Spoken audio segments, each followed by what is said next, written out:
ಹೆಸರು ಹೇಳ್ರಪ್ಪ ಅವ್ರೆ ನಿಮ್ಮದು? ನಂದು ಹೆಸರು ಚಂದ್ರಶೇಖರಪ್ಪಯ್ಯ ಕೋನೆ, ನಿಪ್ಪಾಣಿ ತಾಲೂಕು ಚಿಕ್ಕೋಡಿ ಡಿಸ್ಟ್ರಿಕ್ಟ್ ಬೆಳಗಾವಿ. ಎಷ್ಟು ದಿವಸ ಆತು ಇಲ್ಲಿ ಬಂದು? ಇಲ್ಲಿ ಬಂದು 7 ದಿವಸ ಆಯಿತು.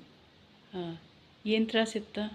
ನಂದು ಹೊಟ್ಟೆಗೆ ನುಸು ಇತ್ತು, ಆಮೇಲೆ ಸ್ವಲ್ಪ ಊಟದ ಪ್ರಾಬ್ಲಮ್ ಇತ್ತು. ಓಕೆ, ಇವಾಗ ಹೆಂಗೆ ಅನ್ಸಕತ್ತೈತಿ? ಇವತ್ತು ಒಂದು ಸ್ವಲ್ಪ ಆರಾಮ ಅನಿಸ್ತಾ ಇದೆ. ಹಾಂ, ಸುಸ್ತೈತಿ, ಆದರೆ ಭೀ ಪರವಾಗಿಲ್ಲ, ಮೊದಲಿಗಿಂತ ಈಗ ಪರವಾಗಿಲ್ಲ, ಚಲೋ ಐತಿ. ಊಟ ಟೇಸ್ಟ್ ಬರಕತ್ತೈತಿ? ಊಟ ಟೇಸ್ಟ್ ಬರಕತ್ತೈತಿ. ನಿದ್ದೆ ಹೆಂಗೆ ಆಕತ್ತೈತಿ? ನಿದ್ದೆ ಆಗ್ತೈತಿ. ಸರ್ ಅವ್ರು ಹೇಳಿದ್ದೆಲ್ಲ ಅರ್ಥ ಆಗಿತ್ತು ನಿಮ್ಗೆ? ಹಾಂ, ಆಗೈತಿ. ಆ ಪ್ರಾಕ್ಟೀಸ್ ಮಾಡೋದೆಲ್ಲ ಗೊತ್ತಾಗ್ತದ? ಹೆಂಗೆ ಹೇಳ್ಬೇಕು? ಗೊತ್ತಾಗ್ತಿದೆ. ಒಂದು ಸ್ವಲ್ಪ ಮರ್ತರೆ ಭೀ ಹೆಂಗೆ ಮೂಮೆಂಟ್ ಆಗ್ತಿದೆ ಹಂಗೆ ಹಾಂ, ಮಾಡ್ಕೊಂಡು ಹೋಗ್ಬೋದು. ಅವ್ರೇನು ಮುದ್ರಾಗಳು ಹೇಳಾರ ಎಲ್ಲ ನೆನಪೈತಿ? ನೆನಪೈತಿ. ಅದ್ರ ವಿಡಿಯೋ ಅದಿದು ತೊಗೊಂಡಿರಿ?